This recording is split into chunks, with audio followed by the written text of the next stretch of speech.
장차 있을 장차라고 하는 것은 한 60여 년 전, 60년 정도 이후에 일어날 성전 멸망에 대한 예언이 자연적 전쟁과 자연적 재앙에서 이번에는 예수님을 따르는 이들, 제자들과 교회들에게 닥칠 핍박으로 연결해서 말씀하십니다.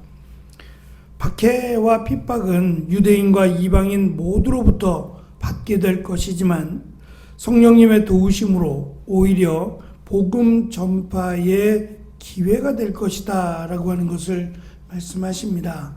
그래서 예수님께서는 너희의 생명을 취하고자 하지만 그 생명이 그들이 취할 수 있는 어쩌면 마지막 권세이겠다라고 말씀합니다. 그들도 목숨을 취하고 그것을 두렵게 한 그들 역시도 죽음 앞에서 무력한 자가 될 것이고 이후에는 심판이 있을 것이며 너희들은 이 믿음으로 인해 구원을 받을 것이고 저들은 하나님의 심판을 받아 멸망할 것이다 라고 말씀하십니다. 그래서 죽음을 두려워하지 말라. 사실 죽음이 두렵지 않은 사람은 세상에 없을 겁니다. 끝이라고 생각하니까 그럽니다. 하지만 예수님께서 보여주시고 가르쳐 주신 이 죽음과 관련된 말씀을 통해서 죽음은 오히려 새로운 시작이라고 하는 것을 믿으라고 말씀하셨어요. 그래서 우리가 잠을 잘 때 내일 일어나지 못할까 두려워서 잠을 못 이루는 경우는 없을 겁니다. 특별한 예가 아니라면 잠잘 때 두려워하는 이가 없을 겁니다. 오히려 잠을 잔다는 것이 피곤함을 쉬는 것이고 내일을 위한 준비임을 알기 때문에 오히려 잠이 안 들면 오히려 불편해하죠. 빨리 잠이 들었으면 좋겠다라고 생각을 하죠. 그만큼 믿는 자들에게 죽음은 새로운 하나님의 은혜의 시작이다라고 하는 것을 말씀하시므로 죽음을 두려워하지 말라고 하는 말씀으로 연결이 됩니다. 오늘 우리가 읽은 말씀에도 이 넘겨주다라고 하는 구절에 있는 너희를 법정에 넘길 것이고 라고 하는 넘겨주다라고 하는 넘겨주다라고 하는 이 단어가 실제로 예수님의 마지막 여정에 자주 등장하는 반복적으로 등장하는 단어입니다.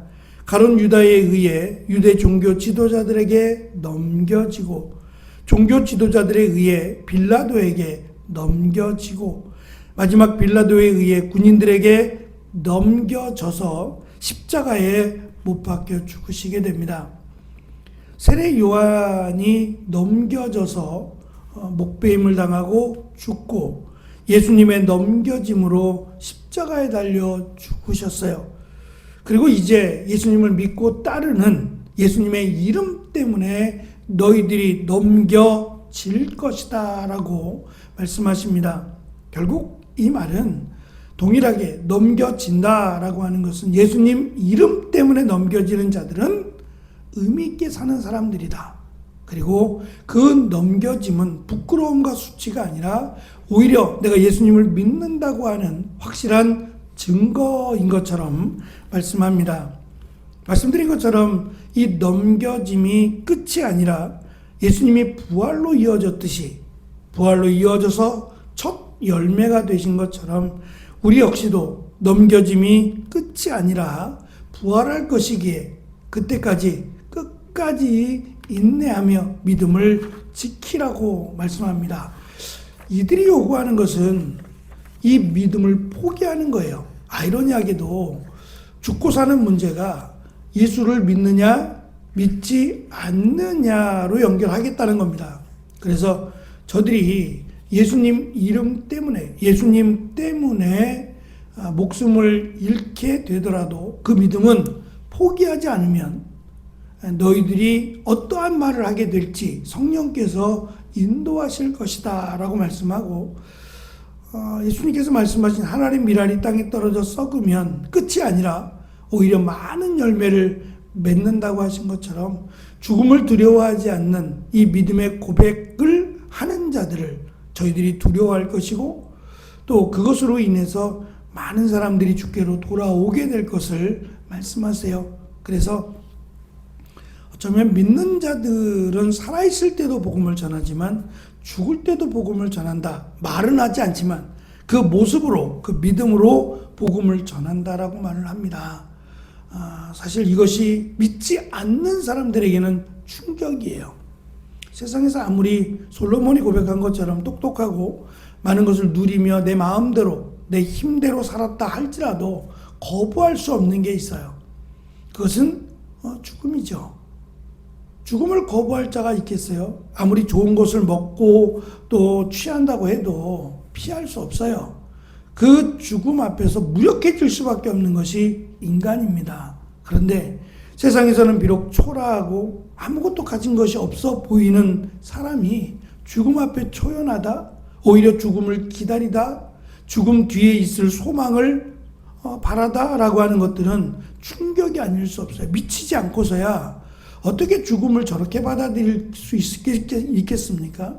그래서 특별히 믿는 자들이 보여줘야 될 이 담대함의 모습이 바로 죽음에 대한 그런 모습이 아닐까라는 생각을 가져봅니다. 특별히 예수님은 이 믿음을 흔들어 놓을 수 있는 우리의 믿음을 흔들 만한 일들이 있게 될 것이다. 박해라고 하는 것뿐만 아니라 안으로부터 가장 친밀한 관계인 가족들로부터 버림을 받게 될 것이다. 형제들로부터 또 부모로부터 버림을 받을 것이다. 예수님의 이름을 믿는다는 것 때문에 말입니다. 이건 역시도 예수님께서 실제로 예수님의 제자였던 가룟 유다로부터 그리고 베드로로부터 겪으셨던 일이기도 합니다. 이 박해를 내 이름 때문에 받게 될 것이다 라고 말씀합니다. 예수님을 메시아와 인자로 믿으면 구원을 받는다 라고 하는 복음을 전하기 때문에 당하게 될 박해와 핍박임을 말씀합니다. 그러므로 이 박해를 두려워하지 마라. 미리 답을 주셨어요. 이렇게 될 것이다 라고 하는 예언의 말씀입니다. 이루어질 때에 예수님 말씀대로 이루어지는구나 라고 생각을 하고 그 박해를 두려워할 것이 아니라 그 가운데 역사하실 성령님을 의지하며 끝까지 믿음을 지키라고 예수님 말씀합니다. 끝까지라고 하는 말씀도 우리가 요한계시록까지 계속해서 등장하는 말씀 가운데 하나입니다. 믿음은 늘 현재형이어야 되고 믿음은 과거가 아닌 지금 나의 믿음이 되어야만 합니다. 그렇게 믿음을 지킬 수 있도록 내일은이 아니라 바로 지금은 우리의 믿음이 예수님 때문에라고 하는 믿음이 되어야 한다라는 겁니다. 구원의 가치는 박해가 어느 정도냐에 있는 것이 아니라 예수님의 이름에 있고 그 이름의 권세가 우리를 죄와 사망으로부터 건져 주실 것이기에 끝까지 믿음을 지키는 자에게 이 구원을 허락하시겠다라고 약속해 주셨어요. 그래서 세상은 이해할 수 없고 오히려 어리석다 말할지 모르겠어요. 그러나 우리의 믿음은 이 땅에 속한 믿음이 아니라 하늘에 속한 믿음입니다.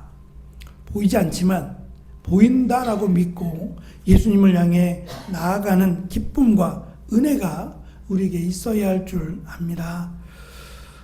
분명히 하나님은 살아계시고 기도하는 자들을 외면하지 않으신다라고 약속해 주셨습니다. 우리의 약함을, 우리의 부족함을 고백하고 하나님의 인도하심과 은혜를 구하는 복된 또 한 주간이 되고 특별히 예수님의 탄생을 우리가 경배하고 또 찬양하는 귀한 은혜의 시간들 가운데 연약한 이들 또 믿음이 있어야 되는 이들에게 큰 하나님의 은혜가 임하는 복된 예배와 시간들이 되어지기를 간절히 소망합니다.